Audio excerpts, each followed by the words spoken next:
नमस्कार। आज हम मैक्स वेबर की नौकरशाही के संबंध में चर्चा करेंगे।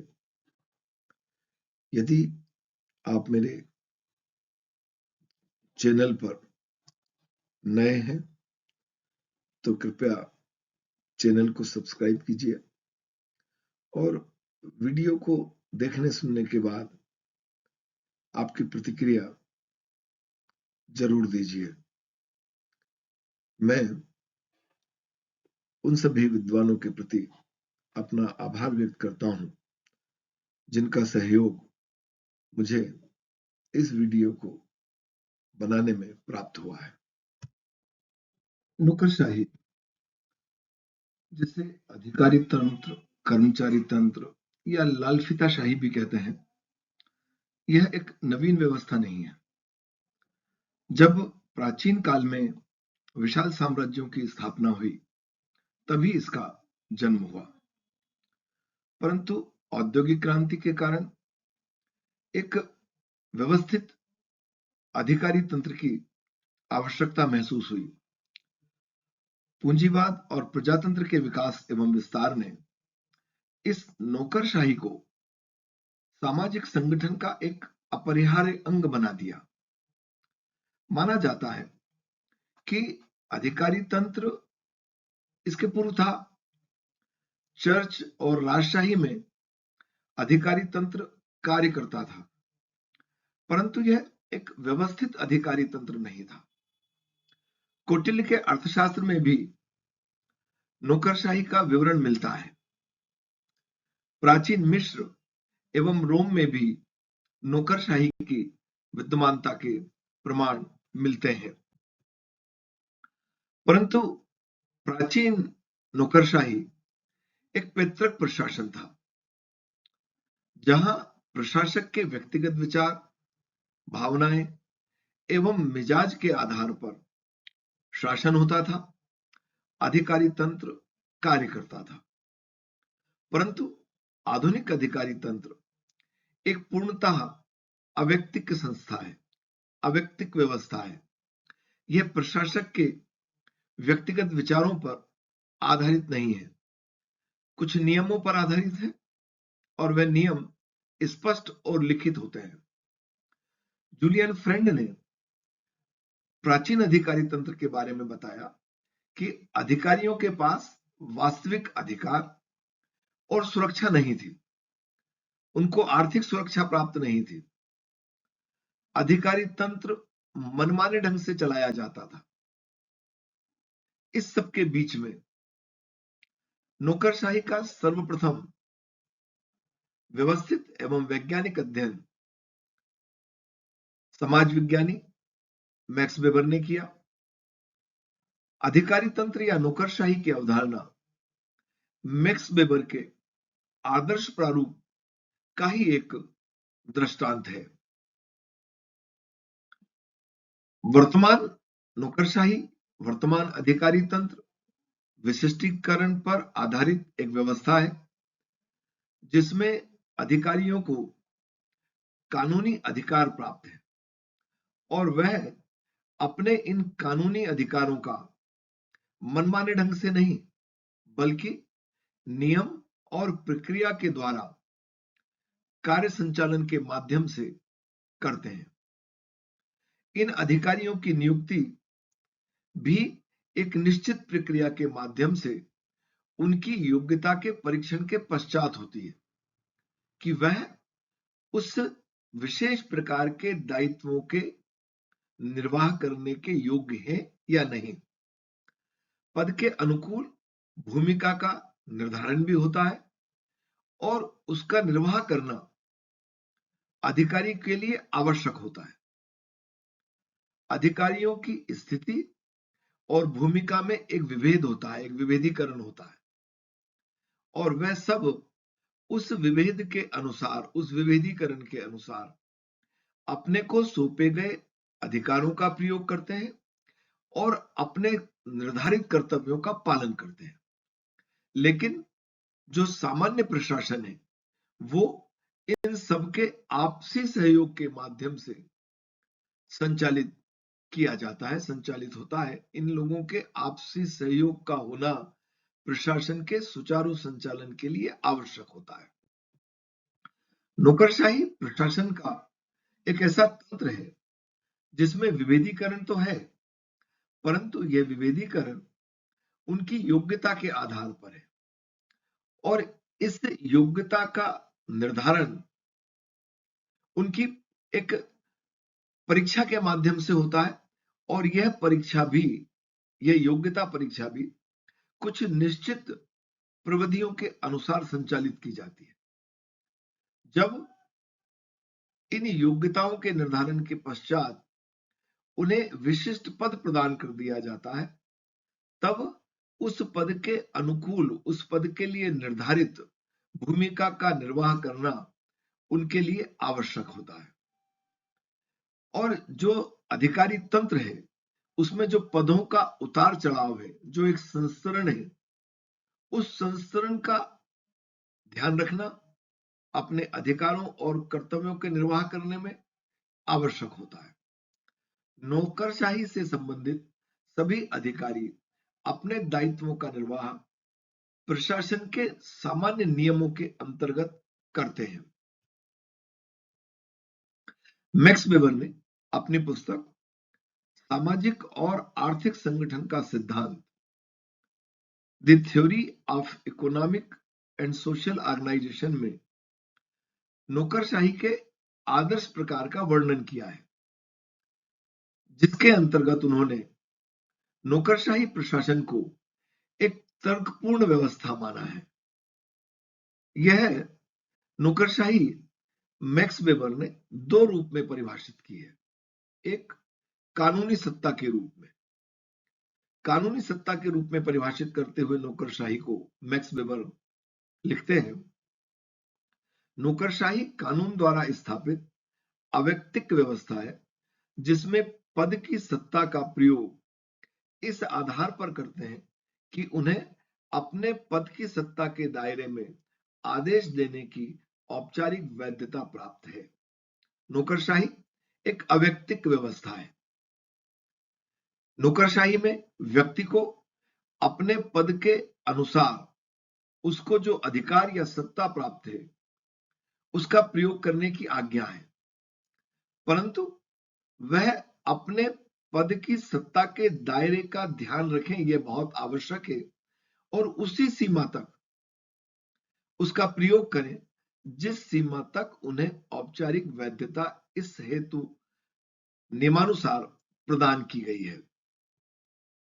नौकरशाही को वह एक संगठन के रूप में भी परिभाषित करते हैं और इसके लिए वे लिखते हैं, नौकरशाही एक संस्थरणबद्ध संगठन है जिसकी रचना तर्कनापरक ढंग से बहुत से ऐसे व्यक्तियों के कार्यों के समीकरण के लिए की गई है जो वृहद स्तर के प्रशासनिक दायित्वों व संगठनात्मक लक्ष्यों की प्राप्ति में लगे हुए हैं।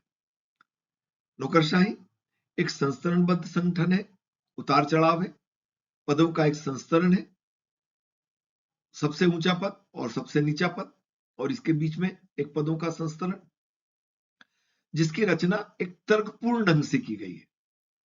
आवश्यकता जैसी महसूस की गई तर्क के आधार पर व्यवस्था के लिए वैसा संस्तरण निर्मित किया गया और इस सब पूरी प्रक्रिया का उद्देश्य केवल यही है कि नौकरशाही तंत्र, अधिकारी तंत्र अपने प्रशासनिक दायित्वों का कुशलतापूर्वक निर्वहन करे और जो लक्ष्य उनको प्रदान किए गए हैं, संगठनात्मक लक्ष्य, उनको प्राप्त करने में अपना सहयोग दे। नौकरशाही कानून द्वारा स्थापित औपचारिक व संस्तरित पदों की एक अवैयक्तिक व्यवस्था है जो प्रशासनिक दायित्वों की पूर्ति और संगठनात्मक लक्ष्यों की प्राप्ति के लिए स्थापित की गई है।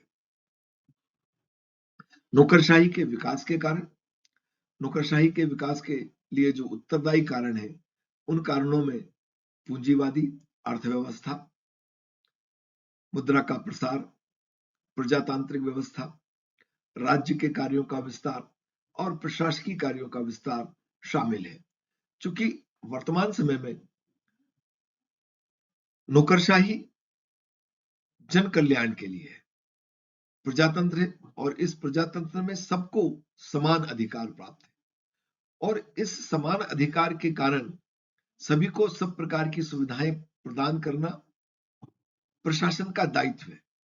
इसलिए राज्य के प्रशासकीय कार्यों में, कल्याणकारी कार्यों में बहुत वृद्धि हुई है और इन सब के लिए कारण नौकरशाही का वर्तमान स्वरूप हमें देखने में आता है। जब पूंजीवादी अर्थव्यवस्था नहीं थी तब नौकरशाही की इतनी आवश्यकता महसूस नहीं की जाती थी। मुद्रा का प्रसार नहीं था तब इतनी आवश्यकता नहीं थी। जब पूंजीवादी व्यवस्था आई, मुद्रा का प्रसार हुआ, तब एक व्यवस्थित नौकरशाही की आवश्यकता महसूस की गई जो अवैयक्तिक हो, मनमाने ढंग से संचालित नहीं हो, दक्ष व्यक्तियों द्वारा संचालित हो, नियमों के अनुसार संचालित हो और इन सब कारणों से नौकरशाही का विकास हुआ। आधुनिक युग में नौकरशाही संगठन के दो मुख्य आधार हैं, जनता की अधिक से अधिक सेवा करना और निश्चित उद्देश्यों और लक्ष्यों की पूर्ति करना।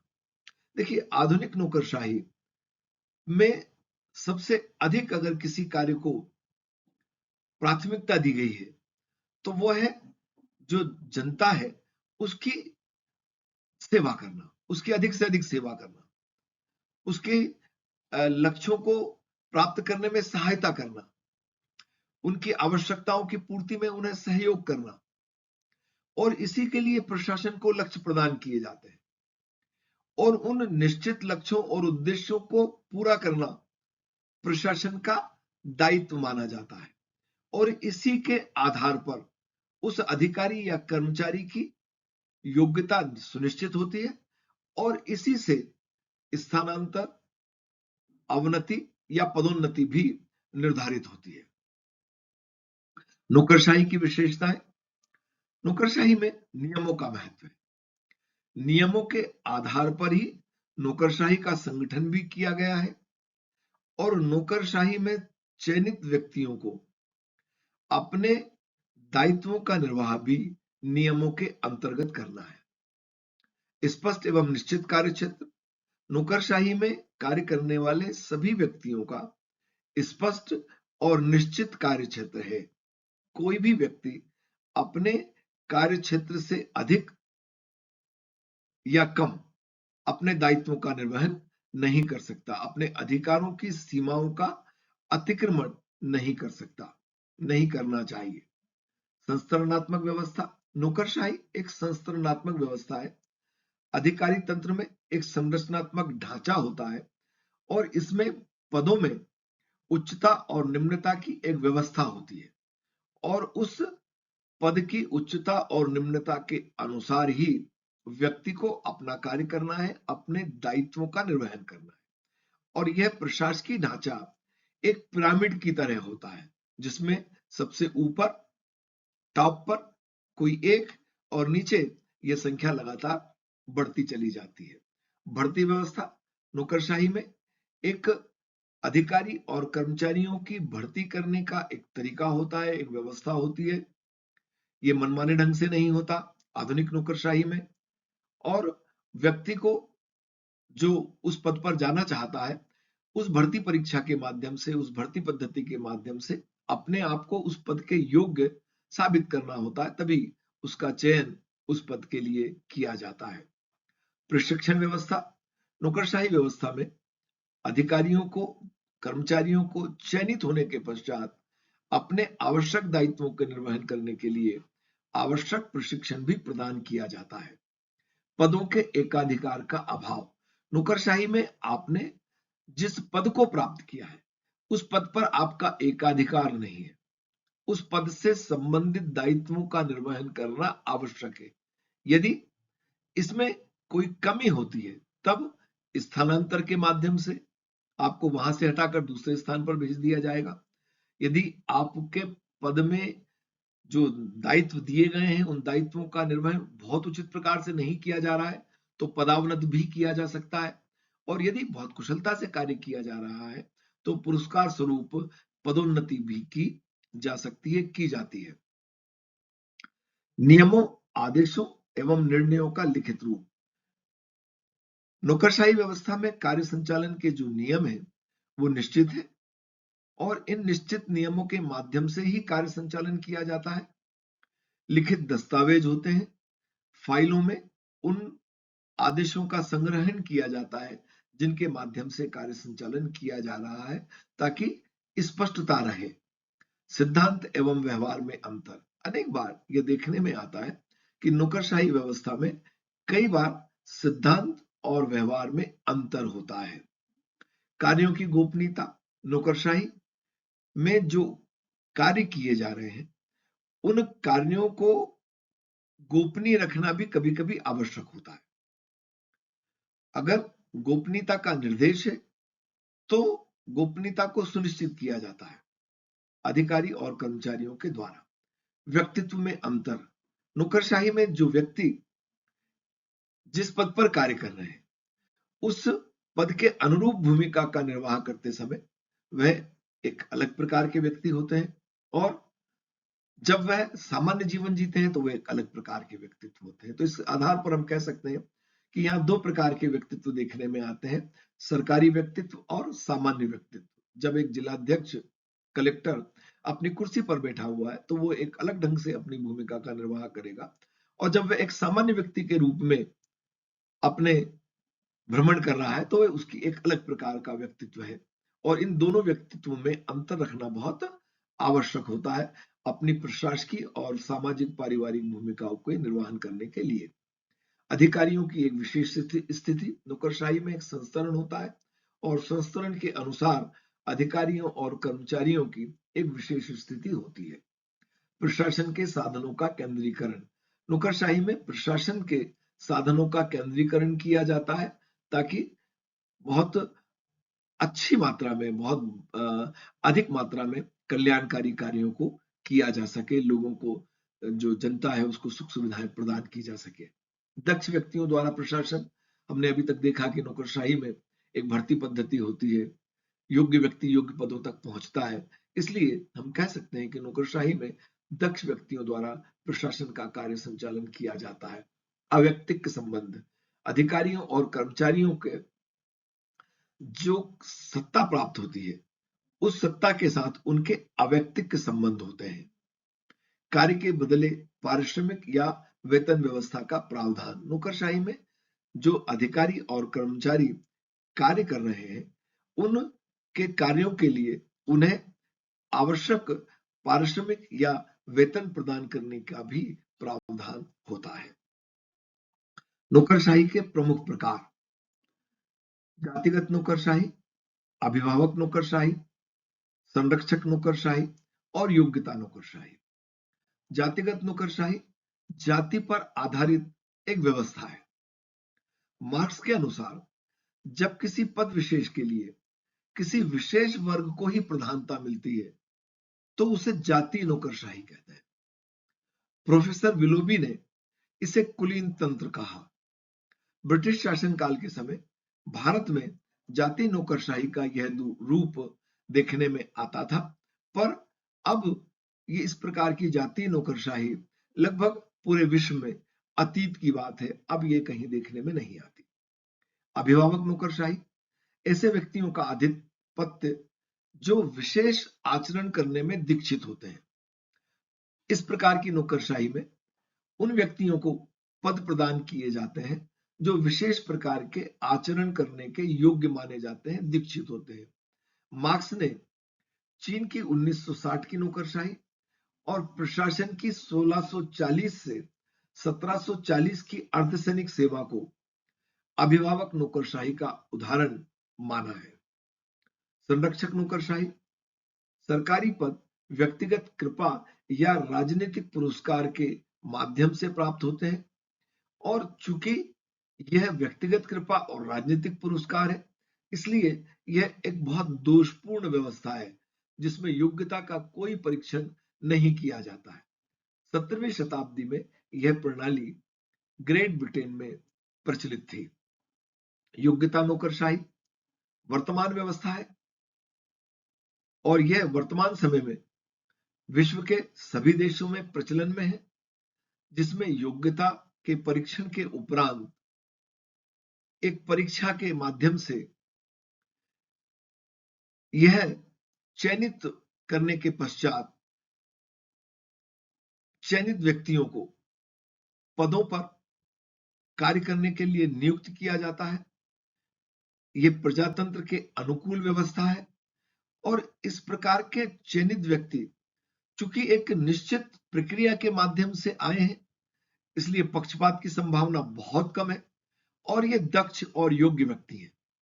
यह नौकरशाही के कार्य संचालन में सक्षम है, योग्य है, इसलिए इनसे निष्पक्ष होने की अपेक्षा भी की जा सकती है। माना जा सकता है कि ये निष्पक्ष है, सामान्यतः ये निष्पक्ष होते हैं। यह वर्तमान समय में नौकरशाही व्यवस्था का एक सर्वश्रेष्ठ स्वरूप है। नौकरशाही के सामाजिक परिणाम। नौकरशाही आधुनिक समय में प्रजातंत्रात्मक व्यवस्था पूरे विश्व में पाई जाती है।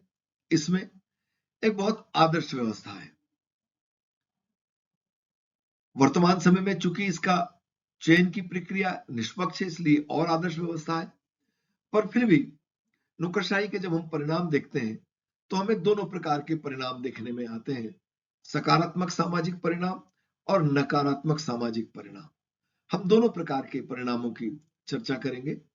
सकारात्मक सामाजिक परिणाम, प्रशासन को प्रवर्धिक श्रेष्ठता प्रदान करना, प्रजातंत्र में अनिवार्य व्यवस्था, प्रशासन एवं राजनीतिक नियंत्रण की प्रत्यक्षता संभव, शिक्षा के महत्व एवं विभेदीकरण को प्रोत्साहन, नवीन तार्किक, वैज्ञानिक और अवैयक्तिक संस्कृति का उदय, प्रशासन के साधनों का एकीकरण, उसको प्रोत्साहन, सामाजिक एवं आर्थिक अंतरों को पाटना।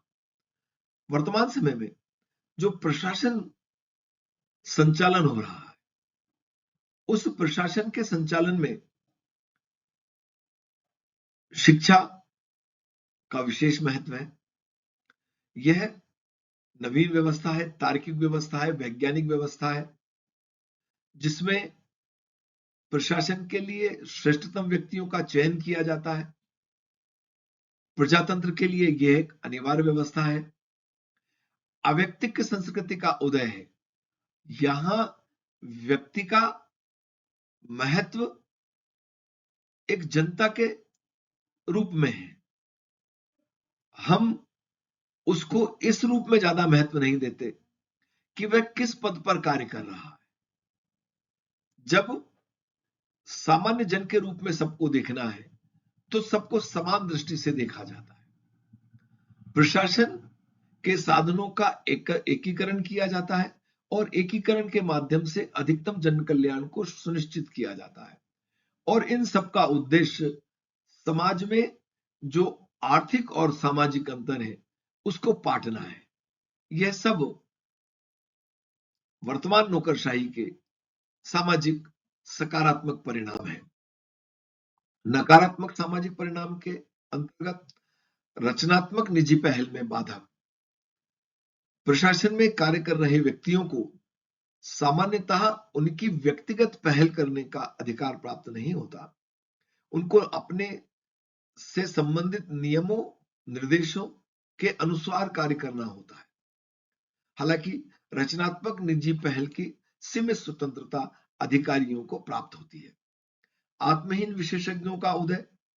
चूंकि नियमों के अनुसार कार्य करना है, निर्देशों के अनुसार कार्य करना है, तो यह विशेषज्ञ ऐसे विशेषज्ञ हैं जिनको अपनी अंतरात्मा की आवाज पर काम करने की आज्ञा प्राप्त नहीं होती।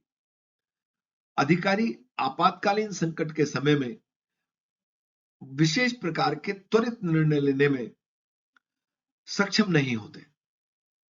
परंपरागत मूल्यों का पतन। जो परंपरागत मूल्य समाज में चले आ रहे हैं, उन परंपरागत मूल्यों के स्थान पर उन सार्वजनिक मूल्यों को, उन निर्देशों को जो प्रशासन तंत्र को चलाने वाले व्यक्तियों द्वारा अधिकारी कर्मचारियों को दिए जा रहे हैं, पालन करने की आवश्यकता होती है। उच्चता की भावना। प्रशासन के अधिकारियों और कर्मचारियों में अपने को श्रेष्ठ मानने का भाव कभी कभी आ जाता है। लकीर के फकीर अधिकारी कर्मचारी, चूंकि निर्देशों के अनुसार काम करना होता है, इसलिए उन्हें लकीर के फकीर अधिकारी कर्मचारी माना जाता है, रूढ़िवादी होते हैं, नियमों और निर्देशों के अनुसार काम करते हैं, जो चला आ रहा है लगभग उसको वैसा का वैसा करना पसंद करते हैं, इसलिए रूढ़िवादिता का आरोप भी उन पर लगाया जाता है। औपचारिकता पाई जाती है, तानाशाही प्रवृत्ति की संभावना होती है, चूंकि उनको विशेष प्रकार के अधिकार प्राप्त हैं और वह उन अधिकारों का कभी कभी निरंकुश प्रयोग भी कर सकते हैं। नौकरशाही में एक विभागवाद पाया जाता है और सभी प्रकार के लोगों से केवल अपने विभाग के दायित्वों के निर्वाह करने की अपेक्षा की जाती है। इससे जनता की सामान्य सेवा, सामूहिक सेवा थोड़ी असुविधा होती है, थोड़ी मुश्किल होती है और एक ही विभाग में अनेक प्रकार की टेबलों पर कार्य होता है। वर्ग चेतना पाई जाती है और यह वर्ग चेतना कभी कभी नकारात्मक हो जाती है। मैक्स वेबर के शब्दों में, चाहे लोग नौकरशाही के अभिशापों के संबंध में कितनी भी शिकायत क्यों ना करें, क्षण भर के लिए भी यह सोचना केवल भ्रम मात्र होगा कि दफ्तरों में कार्यरत अधिकारियों को माध्यम बनाए बिना किसी भी क्षेत्र में निरंतर प्रशासनात्मक कार्य किया जा सकता है। मैक्स वेबर ये मानते हैं और ये सच भी है कि नौकरशाही के नकारात्मक सामाजिक परिणाम हैं, पर हम ऐसे किसी तंत्र की कल्पना भी नहीं कर सकते कि अधिकारियों और कर्मचारियों को माध्यम बनाए बगैर प्रशासनात्मक कार्यों का संचालन किया जा सकता है।